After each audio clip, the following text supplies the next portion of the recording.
Antigua and Barbudas Prime Minister seeks to allay citizens' fear over 39 cases of COVID-19 that were among repatriated nationals. Iran's overall coronavirus death toll passes 10,000.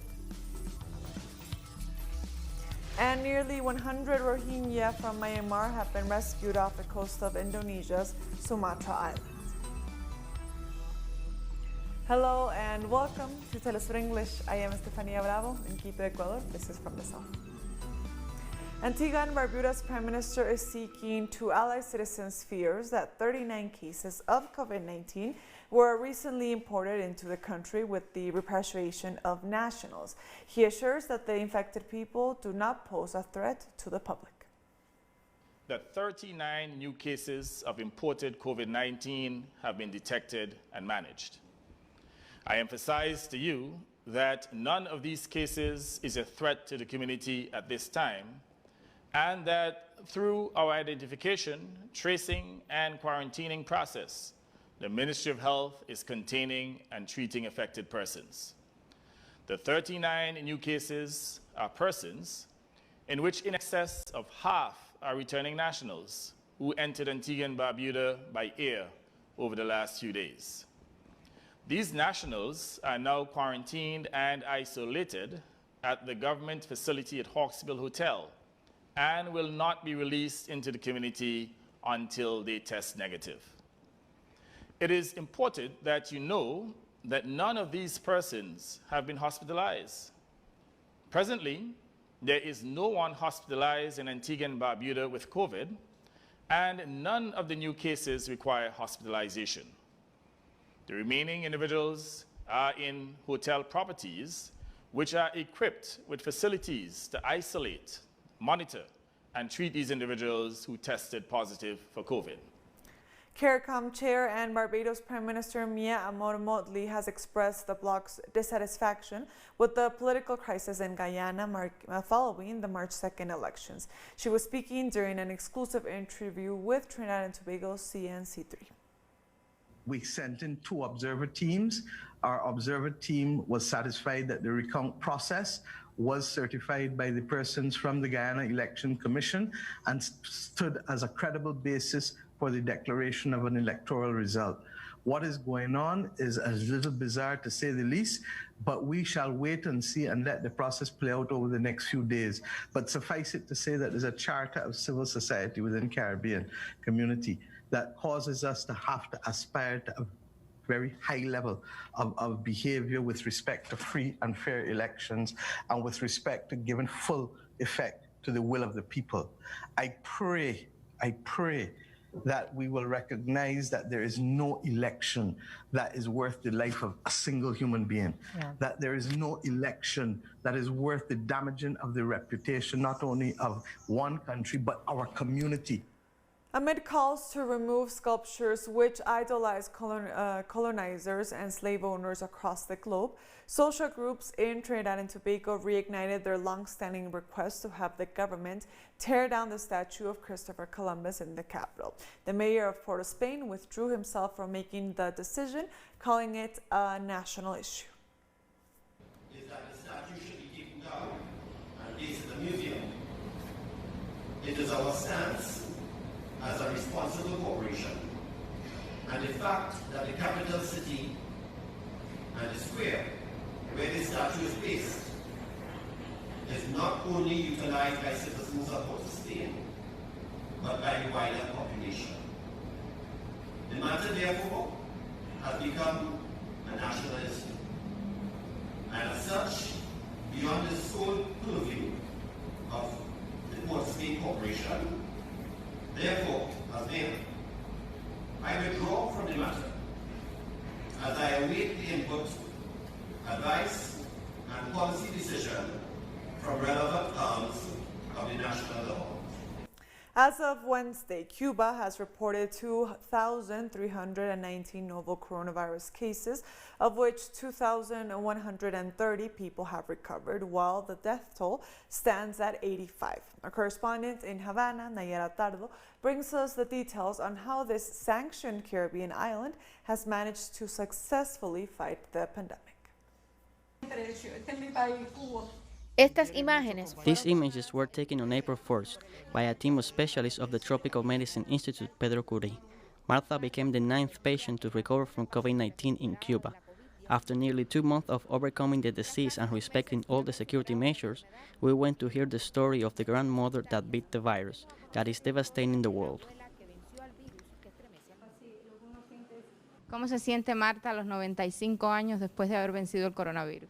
Bueno, me siento muy bien. A mí no me ha dejado secuelas. I feel very well. I do not have any after effects. I feel a bit tired sometimes, but I feel well. I walk with a bit of help. I have a walker to move around the house. Tengo un carrito para caminar. Martha was one of the first COVID-19 cases in the island. Her daughter Clotilde, dancer and choreographer of the renowned dance company Acosta Danza, arrived from Spain the first days of March, yet she could not imagine what would come next.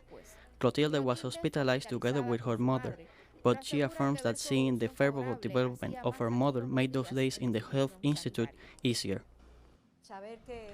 Knowing what she slowly but surely overcome, how strong she was, that my mother did not have any serious problems, how well she was cared for. The most important thing for her is knowing two things, that Cuba is a special country, unique, and statistics proves it. Martha could not avoid showing us her passion for football, for Barcelona and Messi. She affirmed that at these stages of her life, beating COVID-19 has been her greatest goal. Siempre he sido fanática de la mayoría de los deportes. I have always been a fan of most sports, even wrestling and boxing. But when I started to watch football, luckily I started to watch it with Barcelona's match. That's when I became a fan of football and Messi. As Cuba shows positive results in the control of the novel coronavirus, this family from Havana appreciates the work of the island's health system, while insisting that the best way to control the spread of the disease is individual and collective discipline. I believe that the only thing that we can do is take care of ourselves. And thank God we are the best country to do it. We have all the necessary conditions, and my mother is an example of it. There's no way to repay what has been done. I lived firsthand. I lived in the hospital, I lived with the doctors, with the health staff, super committed, super loving and super attentive, and super professional, well prepared. It is amazing. Today, Marta is part of the more than 2,100 recovered COVID-19 patients in Cuba. As she shows me the beautiful view from her balcony in Havana's neighborhood of Vedado, she confesses that watching the sea every afternoon makes her forget the intense days when she had to fight against COVID-19. Nayara Tardo, Telesur, La Habana. The Democratic Republic of Congo has officially declared an end to the Ebola epidemic that broke out in the east of the country in August of 2018. No new cases of the disease have been reported in the northeast since April 27th. Some 2,280 people died in this latest flare-up, which is the 10th to have hit the country since 1976, when Ebola was first discovered. However, the nation is dealing with a fresh Ebola outbreak in the northwest. Compared to previous epidemics, this one was the longest, most complex and deadliest. 2,277 people have died. I'd like to take this opportunity to express on behalf of the government all my compassion and saddest condolence to all the families who have lost loved ones. 1,171 people have recovered thanks to innovations in the fight against the epidemic and in research on a vaccine and medication. The World Health Organization has hailed the announcement as a victory for science. The Ebola response was a victory for science. The rapid rollout of a highly effective vaccine saved lives and slowed the spread of Ebola. For the first time, the world now has a licensed Ebola vaccine. We'll be right back. Stay with us. Welcome back to From the South. More news now. A group of Colombian soldiers are under investigation for the alleged rape of a 12-year-old indigenous girl. The victim from the Embara Chami tribe disappeared from her community reserve in the north of the country on Sunday and was found a day later at a nearby school. She told indigenous authorities she had been sexually abused by at least 8 soldiers. The military and political leaders were quick to condemn the incident, and the Attorney General's office has launched a probe. It comes just 1 week after the Congress approved the constitutional reform that seeks to impose life imprisonment on people who sexually abuse or murder children under the age of 14. 25 interviews have been conducted with people who may have had knowledge of the occurrence of this sexual act, and the identification of the alleged perpetrators corresponding to 8 members of the National Army has also been achieved.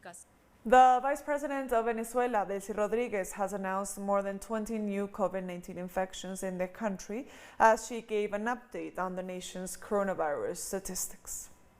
In the last 24 hours, we are discovering 24 new cases of COVID-19 by a community infection across the Bolivarian nation of Venezuela. 131 cases came from Colombia, of migrants who were already infected over there.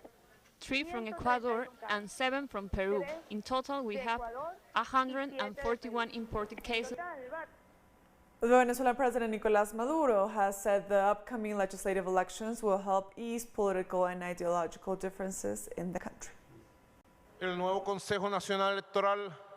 new National Electoral Court is now active, and there will be a call for parliamentary elections. Venezuela has to resolve its political and ideological differences. We must reconcile differences through a single path, the electoral path, the path of democracy, the path of democratic debate. President Maduro also said that if there were ever a referendum to revoke his government, it would have to be a democratic decision made only by the people. In Venezuela, those who decide, those who elect, and those who revoke are the sovereign people of Venezuela, through their vote. No one else, not Donald Trump, not Joe Biden, not a group of co-plotters. Peruvian President Martín Vizcarra has announced that if the government and private clinics do not reach an agreement for the use of intensive care units, he will activate a constitutional law that allows governmental intervention on private property. We are going to wait 48 hours for both sides to reach an agreement, and we hope this will be possible. If not, considering health and human life and taking into account the first article of the Constitution, we will apply Article number 70 of our Constitution. 500,000 Senegalese school children have returned to class under instructions to wear face masks and keep a distance from each other after 3 months of absence. The government in the West African state shut schools in mid-March in a bid to curb coronavirus infections. Thursday's reopening affects 551,000 children out of some 3.5 million in Senegal, with only pupils who are sitting exams this year returning to class. Other antivirus measures, such as shutting universities, closing the land and air borders, and imposing a nighttime curfew, remain in place. I'm glad to be back in class because it's been a fair while since we've had classes, and that's not good for a school year. We've gone almost 3 months without coming to school, and that's very tricky for us final year students. We are not stressed because we've been studying at home, and really we've had 4 months or 3.5 months of rest, but also of getting prepared, working and studying. And yes, we have just started classes again. We are very happy to be back in class. Police in the Democratic Republic of the Congo fired tear gas and water cannons to repel hundreds of protesters who rallied against the proposed new law on Wednesday. Opponents say the reform, which would place prosecutors under the government's authority rather than the courts, undermines the independence of the judiciary branch. On the second day of protests, crowds faced off with security forces on the streets around Parliament before being pushed back by armed officers in jeeps. South Africa plans to roll out the continent's first coronavirus vaccine trial this week. The vaccine candidate, developed by the Oxford Jenner Institute in the UK, is already being evaluated there, where 4,000 participants have signed up for the trial. In South Africa, the University of Witwatersrand is collaborating with the University of Oxford and the Oxford Jenner Institute in the trial of the vaccine known as SHADOX1 and COVID-19. The pilot will involve 2,000 people, including 50 who have HIV. That these 8 participants form part of what is known as Group 1, which is a group where it's a small group of 50 individuals where we're trying to understand 2 important issues. The first issue is the safety of the vaccine, especially in terms of what would be common side effects, and the second issue is how well the body mounts an immune response against the vaccine. Once there's about 60% of the population that have developed immunity, we expect that effective reproductive rate to drop to under 1. It doesn't mean the virus is going to go away. But once there's 60% of the population, especially the adult population, that becomes immune, we expect that effective reproductive rate to go to under 1, which basically means the virus will still be around, it will still circulate, but its chain of transmission has been interrupted, which is important. More stories coming up. Stay with us.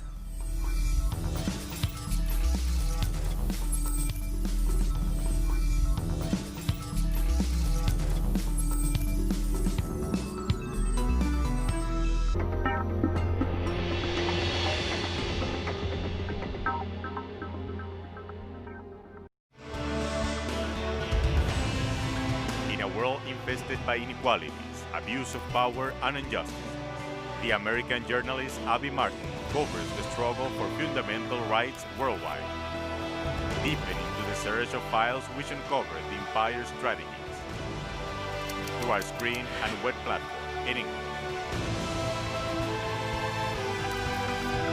The Empire Files with Abby Martin.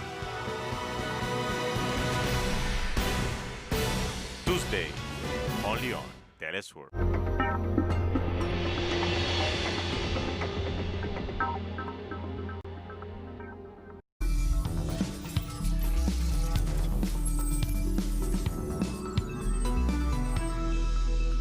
Welcome back to From the South. More news now.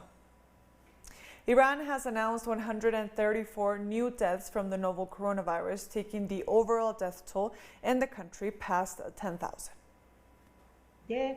We lost 134 of our compatriots in the past 24 hours, and the total number of victims is 10,130. We call on all our compatriots to follow the health protocols, especially the elderly and those with underlying diseases. We also urge children and young people not to be present in crowded centers, to keep their distance from the elderly, grandparents, and to help them to stay at home as much as possible. A protest leader in southern Tunisia has been released 4 days after his arrest amid angry protests over unemployment in the region. Tarek Haddad is the spokesman for a growing popular mobilization underway in Tatouina town, where protesters are demanding authorities make good on a 2017 promise to provide jobs. He had been arrested overnight on Saturday and charged with, quote, participating in a gathering likely to disturb the peace. Tatawani has just one motto: Tatawani will never give up. We'll protect our country. Some people want to install chaos in the country. They've used huge amounts of tear gas. But we want to tell them that this country is both ours and yours. It's everyone's country. So stop the oppression. Nearly 100 Rohingya from Myanmar, including 30 children, have been rescued from a wooden boat off the coast of Indonesia's Sumatra island. Images shot from Indonesian rescue boats showed dozens of children and adults, many weeping after they had been plucked from their vessel by local fishermen. Many of them had gone without food for several days. Malaysia and Indonesia are favored destinations for Rohingya fleeing violence in Myanmar, with thousands trying a perilous escape via smugglers across the sea every year. Initially, our local fishermen found the refugees' boat, which almost sank. Then, we dispatched an evacuation team to rescue them. We understand so far that they consist of 15 men, 49 women, and 30 children. The minors comprise 10 boys and 20 girls. German chemical giant Bayer has agreed to pay more than $10 billion to settle tens of thousands of claims after reports that its popular weed killer Roundup causes cancer. The main ingredient of the Roundup is glyphosate, which according to a 2015 WHO study could probably cause cancer. The amount includes $1.25 billion set aside to deal with potential claims from people who use Roundup and may develop the form of cancer known as non-Hodgkin's lymphoma in the years to come. Bayer inherited the legal morass when it bought Roundup's manufacturer Monsanto for $63 billion in June of 2018. The settlement covers an estimated 95,000 cases, but Bayer still faces at least 25,000 claims from plaintiffs who have not agreed to be part of the agreement. Kosovo's President Hashim Thaçi has been indicted on charges of war crimes and crimes against humanity for his role in the country's 1990s conflict. The prosecutor said that Thaçi and nine others are criminally responsible for nearly 100 murders, torture, and enforced disappearances. The accusations covering Kosovo's independence war against Serbia in 1998 and 1999 have to be confirmed by a judge at the Kosovo Specialist Chambers before formal charges are announced. The war cost more than 10,000 lives and only ended after a NATO air campaign. Kosovo declared its independence in 2008, something Serbia still does not recognize. In Italy, 28 refugees who were rescued at sea have tested positive for the coronavirus. The test results represent the largest cluster yet among newly arrived migrants after a handful of positive cases were recorded in recent days in Greece. The migrants were being held on the ship Moby Sasa off the coast of Sicily, where some would be asylum seekers and are taken to undergo quarantine after being rescued at sea. I'm personally worried about this situation. We should think about this community that woke up with this news. Unfortunately, we have workers and authorities and a good prefect who are working to handle in every place and every aspect a situation in which you have 28 people COVID positive on this ship. I'd like to clarify, as far as tourism is concerned, that Sicily continues to be COVID-free. This is news because, fortunately, these people are located on a ship in quarantine. In France, the Louvre Museum in Paris, home to the Mona Lisa, is set to reopen on July 6th after being shut down due to the pandemic for nearly 4 months. France is to further ease restrictions imposed to combat the virus from Tuesday, but it will only be in July that many top museums and attractions reopen. Culture Minister Frank Riester confirmed Friday that wearing a mask would be obligatory for visiting a museum in France, while some will have to impose prior reservation systems to avoid a heavy influx of visitors. We have 75% of the foreign visitors. Indeed, after the French, the most important visitors are the United States and China, followed by Brazilians and Koreans. So if the borders remain closed, these visitors are not there. So we are expecting a drop in attendance of about 80%. Of course, this has financial consequences. Today we can roughly measure the losses since the closure at a little over 40 million euros. It is difficult to know if it will get worse in the coming months, probably. In Ukraine, 3 people have died and hundreds have fled their homes in the western part of the country following the worst flooding in a decade. Floods caused by heavy rains that began this week hit 200 villages, damaging 5,000 homes and forcing the evacuation of 800 people. The Interior Ministry said around 70% of monthly rainfall in some regions fell over several days. Some experts blame large-scale and often illegal lodging operations in the Carpathian Mountains for removing trees that would normally help contain the runoff. During a virtual meeting of the UN Security Council, Secretary General Antonio Guterres repeated a call to Israel to stop its plans to annex the occupied West Bank. Guterres called Israel's upcoming decision a watershed moment that will constitute a most serious violation of international law. Guterres' call was echoed by other leaders and foreign ministers addressing, warning that Israel's unilateral action could trigger a major escalation of violence in the region. Palestinian Foreign Minister Riyad al-Maliki warned any annexation would be a crime and lead to immediate and tangible repercussions. Annexation, whether partial or total, gradual or immediate, is the ultimate breach of the UN Charter and cannot go unchallenged. From a legal perspective, annexation is not only unlawful, it is a crime under the Rome Statute. From a political perspective, it will ruin the chances for Israeli, Palestinian, and regional peace. From a security perspective, it is utter nonsense as it replaces internationally recognized borders that can be defended with a system of military control and subjugation that only fuels conflict and violence. And with that, we've come to the end of this news brief. You can find these and many other stories on our website at telesurenglish.net.